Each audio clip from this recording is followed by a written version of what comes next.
This is Exon Anderson, and welcome to the Principal Podcast today. Today, I'm thrilled to have with us Patrick Laing. He's a best-selling author, he's a speaker, a radio host, an Army vet, founder and CEO of more than one company, one of which was Certainty Management. Patrick, thank you for being on the show with us today. My pleasure. X, thanks for having me. So, there's this you have these companies that have the word certainty in them. Tell us a little bit about that and how you got started.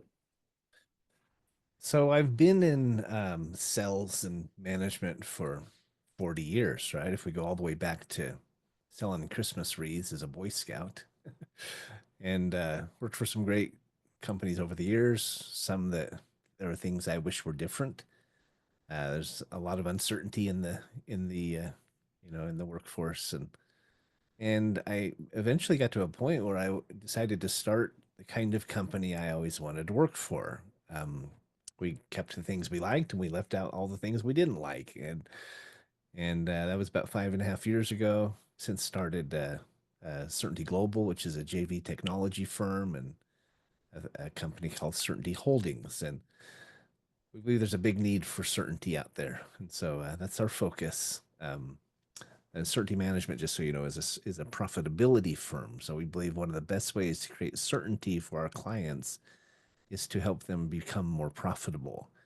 It gives them more opportunity, more peace of mind, more options, et cetera, et cetera. So it's kind of us in a nutshell. Things that I was impressed when we had chatted earlier was about how you're saying if you were to as you want your company to grow, there's this process of giving to others. Tell us a little bit about that and how that helps in business and in life, if you could. Absolutely. So as a profit consulting firm, our focus is on helping our clients to make more and to keep more, right? Really to improve their bottom line. But it's kind of like a three-legged stool. If you have a two-legged stool, it's going to fall over. There's a third piece to it, a third leg that I believe is critical, and it's both critical in business and also in life. And that third piece is that you are doing more than just business, but you're also trying to do good, right? We always say we want to do more than just make income. We want to make a difference.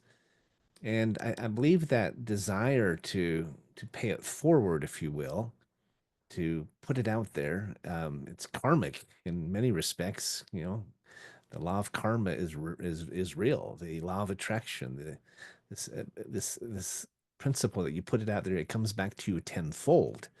So I tell my clients all the time, we can help you make more, we can help you keep more, but we also encourage you to give more. And if you never figure that piece of it out, you will never become the company that you can be. So that's the third leg. No, and I appreciate that. One of the things that impresses me is you say that. Sometimes people say, oh, I'll give more when I feel like I have a little more cash or a little more time, or gosh, we're really struggling right now and I don't feel like I can give. And I think maybe it's exactly the opposite. I think actually when you're able possibly to stretch yourself and give even when it's not comfortable, when things are tight, when things are a little bit, uncertain, for lack of a better word. Yeah. I think it's then that the giving maybe does the best. Would you agree with that, or what are your thoughts on I that? would 100%. I really admire people like Warren Buffett who are at this stage in their lives that they're giving away much of their wealth. I mean, they have this giving pledge that many billionaires have signed on to. They've committed to give 98% of their wealth away, which is they're still going to have plenty left over, but 98%, that's a big deal. But I firmly believe that if you can adopt that mindset earlier in your career and start giving sooner, it paves the path to other things. And it's not just about looking good or getting tax write-offs or whatever. It's about doing good and understanding that I really believe it's a universal principle, right? It's an internal principle that it paves the path and opens doors and windows. And in the process, you just feel better. I mean, you feel better about what you're doing, you don't just accomplish more, but you enjoy the process and you gain more satisfaction out of it in the process. And so you may not be able to give a lot of money right now while you're a startup or you're getting going. Maybe you have to donate a percentage of your time, right? Or, I mean, I'm a big believer in the principle of tithing. It says in the Bible that if you pay tithes, the windows of heaven will open up and pour out blessings you can't even imagine. Well, there have been times in my life where I couldn't afford to give a lot of money, but I donated at least 10% of my time, and it does. It comes back to you tenfold, and oftentimes 100-fold. I love that. I love that. I've seen that happen in business too. Sometimes just being the first to give something small, but being the first to give, I have I've done a lot of sales, as you know, as well. And there was a situation once where I was sitting in a high level director's office in New York, and he told me that I was the only salesperson that he'd let into his office. And I was surprised because competition was fierce, but it kind of happened because I kind of accidentally stumbled onto the principle that you're talking about right here, Patrick, where we were just chatting with his secretary, and she was just this kind, outgoing, friendly person. And I was trying to resend an email that I'd sent before. And I said, I'm going to mention just how professional and courteous you've been. It was just kind of an offhand thought. And I sent this email to her boss that just said, I had the opportunity of speaking with Janice. She was very professional and helpful. I think she's an asset to your team or something like that. By the way, I'm going to be in New York on these days. And I'd sent this email to her boss and her, not really thinking about it. But when I got to this high level director in New York's office, he said, you're the only salesperson I've let into my office, and it was because you were nice to my secretary. And I thought that was really interesting. It was just a little note that was complimenting her, a sincere compliment, not anything trying to be manipulative or anything. But Mhm. that little compliment was what got me and gave me an opportunity to present to this high level director. And it was kind of the same principle that you're talking about there, which just be the first to be kind, be the first to give, be the first to do something. Um, and I think that Go principle the extra applies. mile, right? Do the right Oh, thing, right? say that again. I'm sorry. I say go the extra mile, do the right thing, right? Yeah, just do the right Can thing. I Go the extra. interject on something on that because I think it's important. Sure. You didn't do it just to be manipulative because I actually think it's counterproductive. It backfires on you if you are. I Yeah. really believe it's a Consensus. principle where the universe is saying, okay, you're doing it right. I'm going to unleash the floodgates. You're trying to take advantage. I'm going to hold back and maybe even make it counterproductive. And so, and people read through it, right? If it's not genuine, if you're just given and you want to make sure you're seen because you're doing it, you will not have the same satisfaction or the same results as if it was genuine and authentic, trying to give back, right? And so that's been my experience anyway. I think, Patrick, that's so important. Exactly what you said, which is, if you're doing it to manipulate, if you're doing it to try to get somebody to do something or to get a certain result, um, it, For it, sure. will- it will backfire. And most of the time, people can sense that. So if you're trying to just be sincere and give to others, regardless of whether they give back to you, I think that's when, as you say, the floodgates open, right? And good things generally happen when we're in that right frame of I'm just going to give to give with no thought of trying to get anything in return. And And um, the crazy thing is X is that you don't have to kill yourself at it. You don't have to even have been doing it for a long time. You can just have the intent of getting something started and it starts to create those ripple effects, right? We made it a goal to start using what we're good at, which our profit improvement efforts to help nonprofits raise funding, and we really see this as a way to reinvent fundraising, to find hidden dollars and see a portion of them go to worthy causes. Just when we had the idea, right, we started talking to people about it, we saw our company just take off, right? That we hit this momentum, this hockey puck or this hockey stick curve, and we hadn't even done anything yet. We just had we just had a desire to do good, right? And it's just started attracting things into our lives and opening up doors and windows. And we've continued from there, and we really are making a difference. We really are trying to make a difference. But I saw the the momentum turn and kind of start to, it's like we lit this flame that's growing into a an inferno now, but we it started when we just made the decision to do it. That makes sense. That's really, really interesting. And I think that brings us to another point too, which I'm glad you kind of touched on. You know, if you're doing it to be seen, if you're doing it to get accolades, you know, you brought up the Bible, you know, and this thought about, you know, even in Jesus Christ in the Bible it said something to this effect. He said, you know, if take care that you don't do your deeds to be seen of men, and if you do, you've got your reward. Do some alms in secret. And I think that that thought that from the master himself, Jesus Christ, who said, you know, if you can try to do some things with where nobody sees it, um, that's where perhaps the best results can happen. And gosh, I Yeah. wish I was better following Jesus Christ. I'm not, but appreciate you saying that. Well, I think your whole movement that you're doing of your dad fluence movement and effort, the nonprofit work there is an example of you doing exactly that, right? You're trying to follow his example, and That's if kind of you to you, say. as We have not he made it a says, if you do it nonprofit under the yet. very least of these, right? I mean, that's exactly what that's all about. Yeah, at this point, we haven't transitioned yet into a nonprofit, and we probably should, but we're trying to help as many dads as we can. We're trying to help as many fathers as we can. And we Yeah, I really, in love my that. view, Patrick, I'm glad you brought that. You know, for any of those listening who are dads, what we really need in the world today are dads who are willing to step up and say, I'm going to do everything I can to make my family work. Got some dads, you know, who are trying. Got so many good dads out there. But there's also dads who know deep down that they could do better, and I'm one of them. Okay, I'm one of the dads who knows I could do better. But what I'm saying is if we can realize that the most long lasting effect we're going to have is with the people who are close to us in our homes. You know, you and I could build a big business. You've done great at building businesses. You've done great at founding and making things work. And perhaps, you know, many would like to follow in your footsteps. But the truth is, you know, the businesses that we build, um,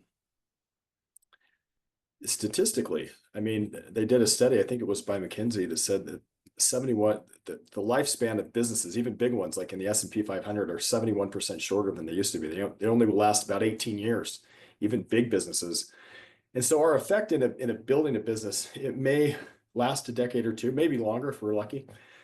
Um, but the kind of dad we are, the kind of person we are in our home life is going to go on for a long, long, long time. The decisions we make in our family life can go on for a long, long time. And by the way, for those dads who are thinking, gosh, you know, I kind of blown it or wish I would have done differently, we're all there with you. We've all done things that we wish we could do differently.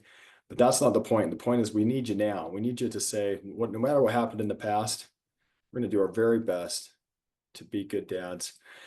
Um, and Can I add something to that, X? sure, yes, I think of it as well, there's two thoughts, if I may. The first is I think of an analogy of driving down the road, right? We're never just in a straight line. We're constantly correcting our, turning the wheel a little bit, keep us in the path. And sometimes we take a wrong turn or we're in the wrong neighborhood or whatever. And our GPS is saying recalculate, right?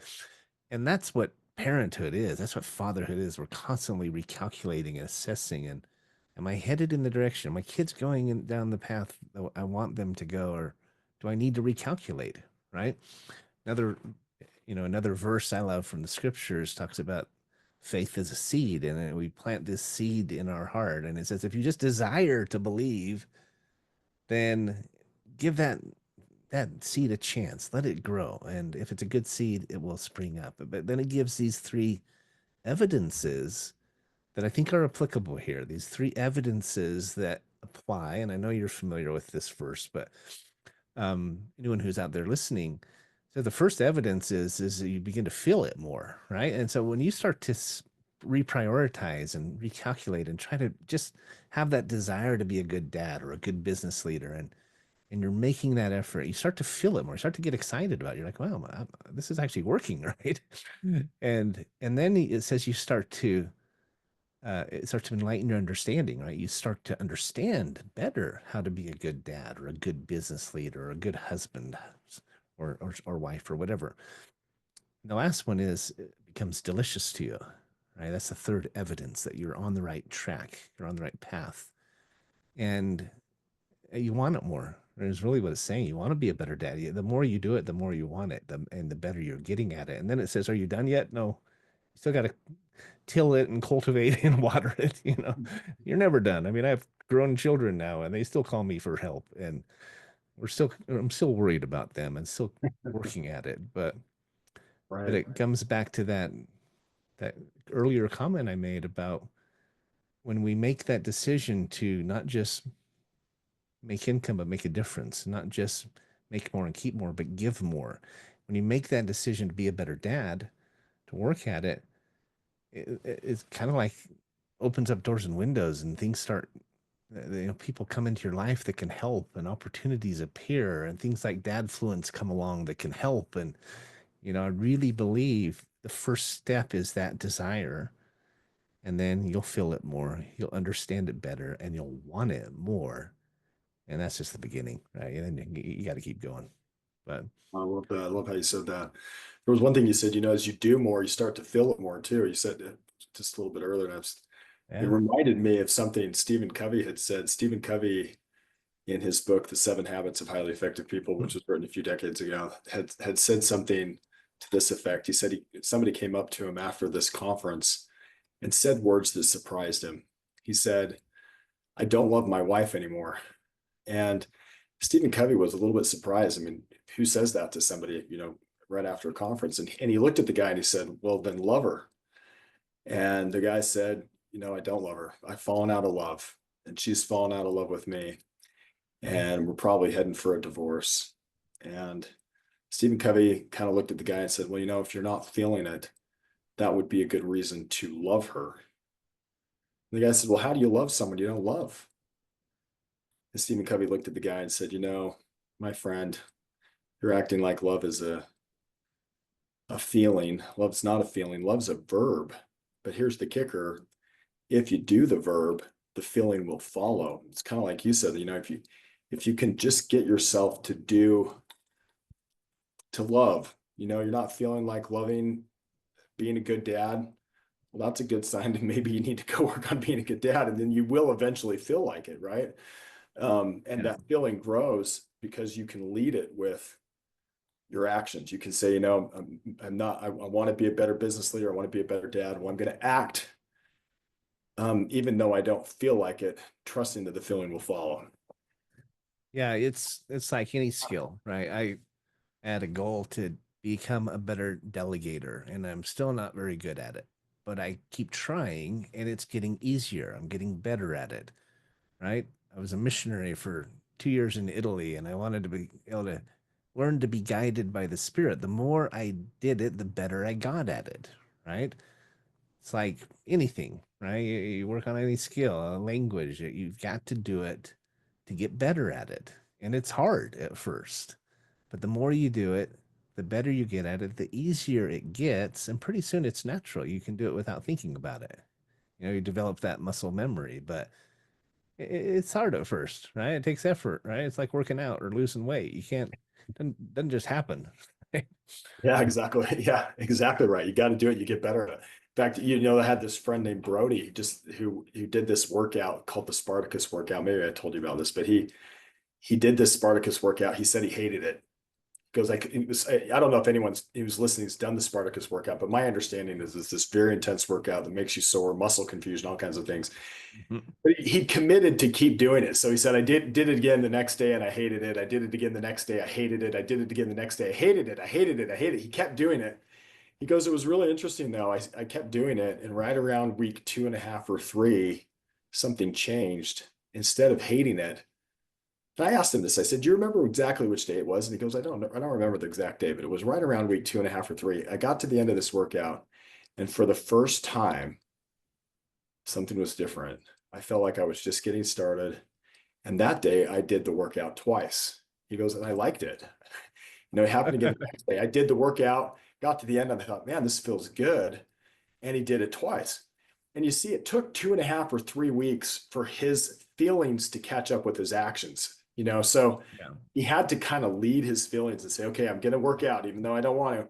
And then 2.5 or 3 weeks later, he felt like working out. Well, it's that principle you were talking about. Like, what if you said, I'm not going to work out until the feeling just kind of wafts in the window? Well, you'll probably never work out, right? Right. Sometimes you gotta work out before you feel like it. And then later on, you feel like it. But I think that's the same probably in business, in being a father, being a good spouse, good husband, marriage partner. Those principles apply. So I'm glad you brought that up. Yeah, I totally agree. I look at my kids. You talked earlier about how we all make mistakes, right? Because we're learning as we go, right? One of my goals I had for my kids when they were growing up was that they would be confident. I didn't feel very confident as a kid in junior high, and I wanted them to feel differently, and so I kind of put them through exercises to help them learn confidence. I remember my son, who's 21 now, he was 5, and he didn't like his Happy Meal toy, right? And he wanted me to take it back and ask them to give him a different one. And we're sitting there across the restaurant at McDonald's, and I said, if you want to exchange your toy, you have to do that yourself, bud. You can do it. He's like, no, no, no, no, no. And I said, you can do it. Just walk up there and ask them if they'll trade. They'll give you a new one. Say, tell them you don't like that one and see if they'll swap it. And he looked at me with big open eyes and he said, okay, I can do it. and I still remember him walking up to this counter. He's shorter than the counter, right? I couldn't even see him until he holds his hands up and goes, can I swap my Happy Meal toy? And they loved it and they gave him a new one. They even gave him 2 of them. And he was so blown away by that. And it boosted his confidence immensely, right? So I've done lots of little tests like that, little experiences. And I think that's part of what we have to do as leaders, as fathers, as parents, is give our kids or our employees, our team members opportunities to grow and to stretch and to become more. And sometimes they're harder than others. Sometimes it's just easy, but then they start to have these little successes. And it's kind of like that seed analogy I gave, right? They want to do it. They want to be a better employee. Hopefully, if they don't, you're in trouble. Sometimes your kids don't, but you want them to. But when they try it and they start to feel it more, they start to understand it more. They want it more. They say that confidence grows in the same way. A lot of parallels with that and that seed analogy, but I think we have to do the same for ourselves. We have to force ourselves to grow and to take on challenges, and in the process we stretch. But so it goes both ways, both in our own personal lives and in our parenting lives. And we can not only have a dad fluence, but we can have an influence on ourselves in the same way. And I think it's a key. Not only is it a key to success, but it's a key to finding joy in our lives.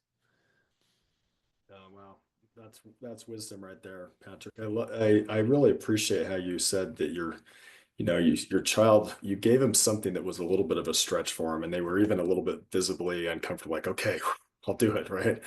That I think is one of the things that we as dads, if we step up, and even as business leaders, as you as a leader in your industry, um, to give people stuff that stretches them, right? So you could have easily just said, well, I'll go get it for you. And I think that's an error. Sometimes a lot of parents make, because they say, well, I'm better at it, so I'll just do it, right? Mm. I'm better at it, so I'll just do it. So I'll go get the toy.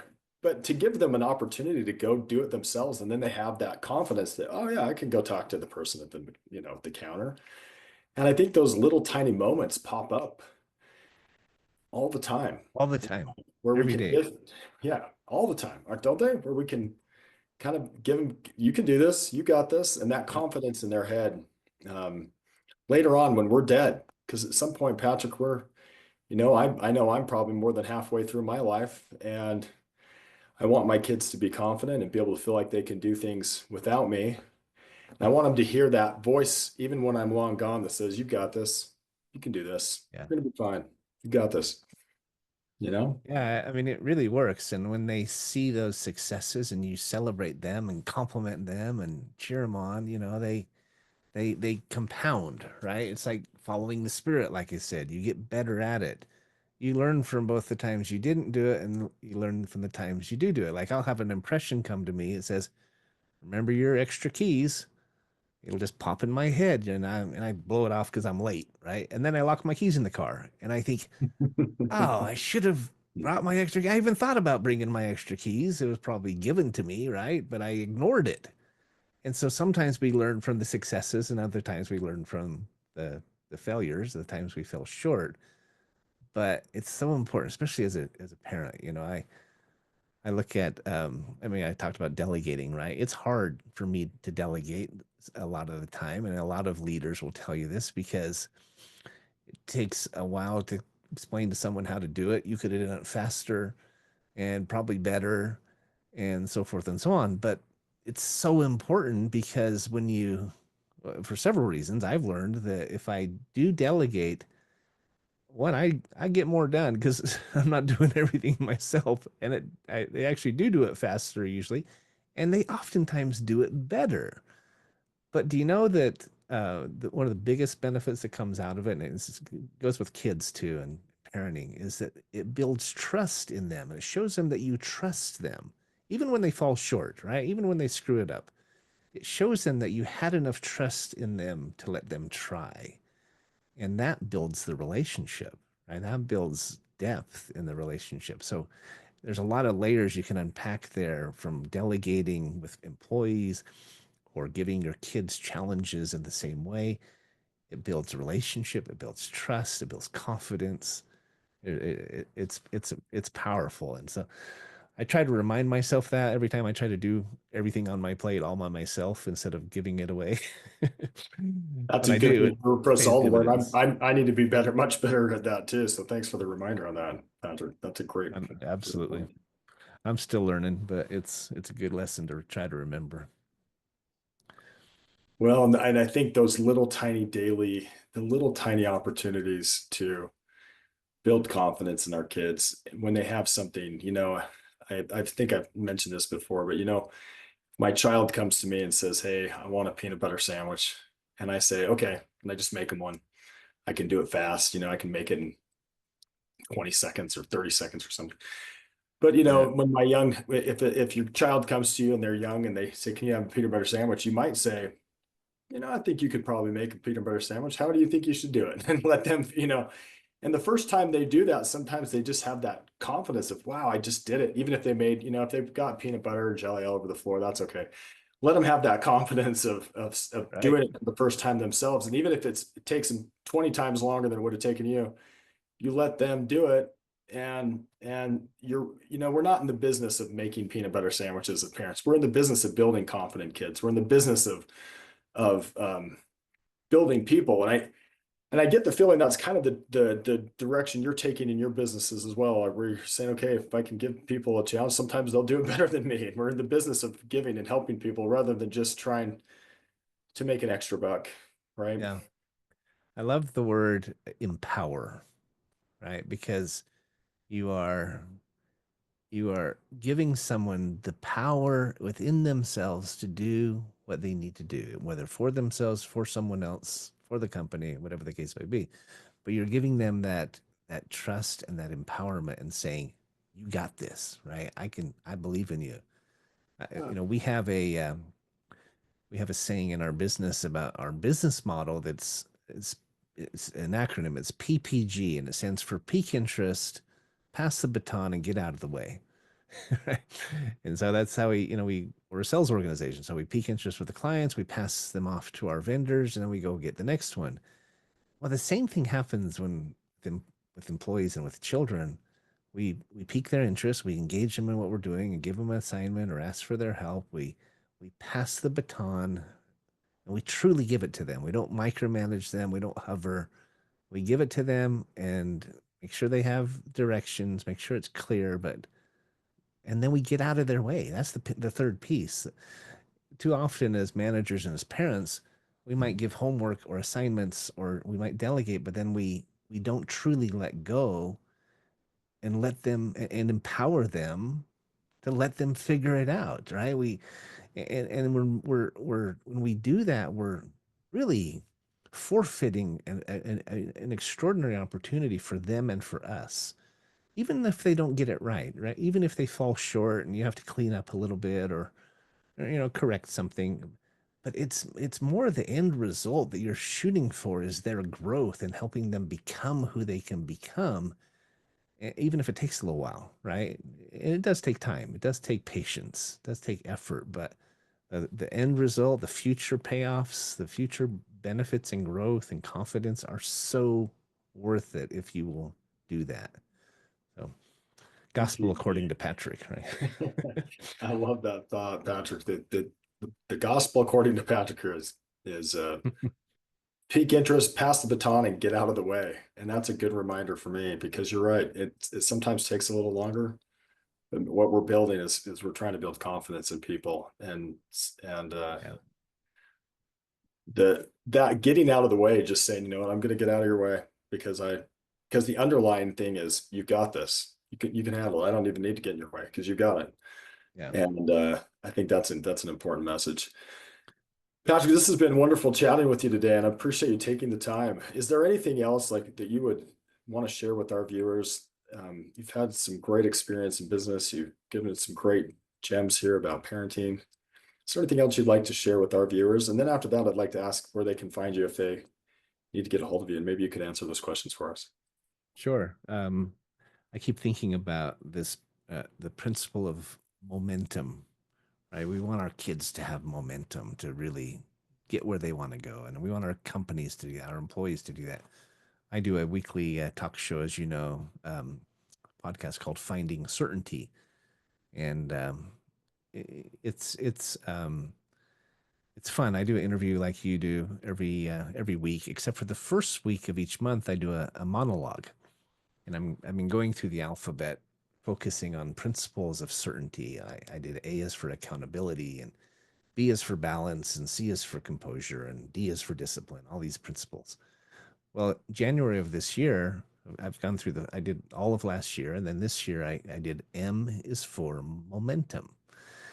And I shared principles, 7 principles for how to create momentum in our lives. And I think it applies here because the first one was, having a vision or manifesting what you wanted.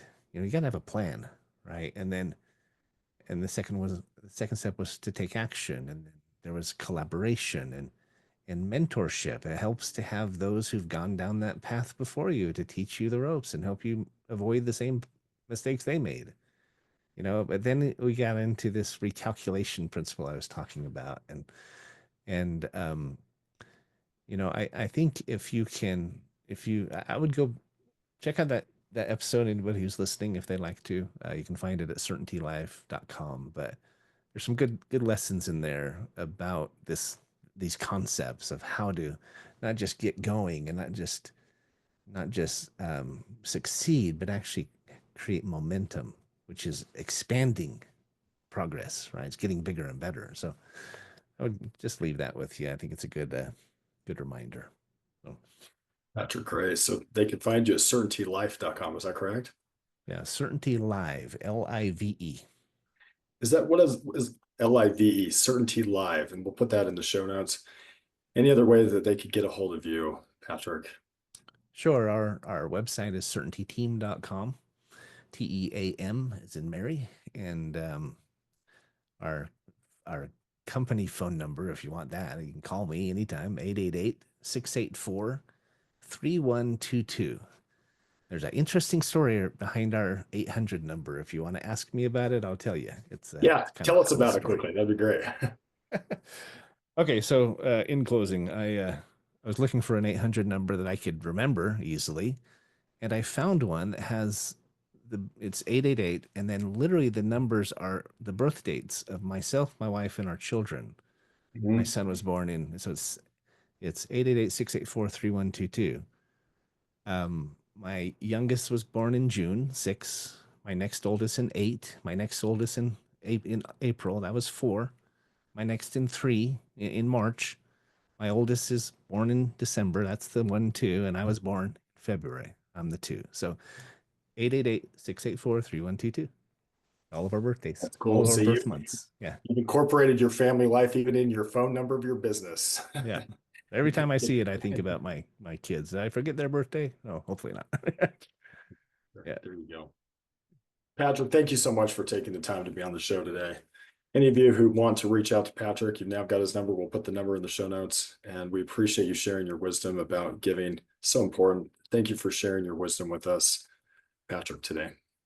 My pleasure. Thanks for having me, X. Looking forward to having you on my show here in the near future. Well, I'll look forward to that as well. Thank you. All right, my friend. Have a good day. You too.